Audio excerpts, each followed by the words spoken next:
கோவை இருகூர் மேம்பாலத்திற்கு கீழ் கொட்டி வைக்கப்பட்ட குப்பைகளில் தீ பற்றி கரும்புகை பரவியதால் பரபரப்பு ஏற்பட்டுள்ளது. இதுகுறித்த கூடுதல் விவரங்களுடன் செய்தியாளர் தென்னிலவன் இணைப்பில் இருக்கிறார். தென்னிலவன், அந்த குப்பை கிடங்கில் தீ பற்றியதற்கான காரணம் என்ன? தீயை அணைக்கும் பணி தற்பொழுது எவ்வாறு நடைபெற்று வருகிறது? நிச்சயமாக. அதாவது கோவை ஒண்டிப்புதுரை அடுத்த இருகூர் செல்லக்கூடிய சாலையில் இருக்கக்கூடிய மேம்பாலத்தின் கீழே அந்த சுற்று வட்டார பகுதியில் இருக்கக்கூடிய பொதுமக்கள் கொட்டக்கூடிய குப்பைகள் அங்கு தேங்கி இருந்தது.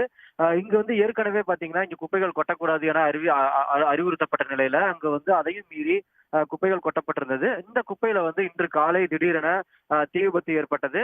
இந்த தீயானது பாத்தீங்கன்னா அந்த குப்பை முழுவதும் பரவிய நிலையில அங்க ஒரு கரும்புகை எழுந்தது.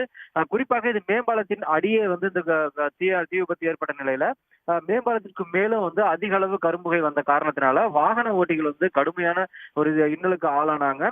உடனடியாக அங்கிருந்தவர்கள் தீயணைப்பு துறையினருக்கு தகவல் அளித்த நிலையில சூலூர் தீயணைப்பு நிலையத்திலிருந்து வந்த தீயணைப்பு துறையினர் அங்க தீயை கட்டுப்படுத்தினாங்க. மேலும் பாத்தீங்கன்னா அந்த தீயை விட அங்க அதிக அளவு கரும்புகை எழுந்த காரணத்தினால சோப்பு நுரை கலந்த தண்ணீரை அடித்து அந்த தீயானது தற்போது கட்டுக்குள் கொண்டு வரப்பட்டிருக்கிறது.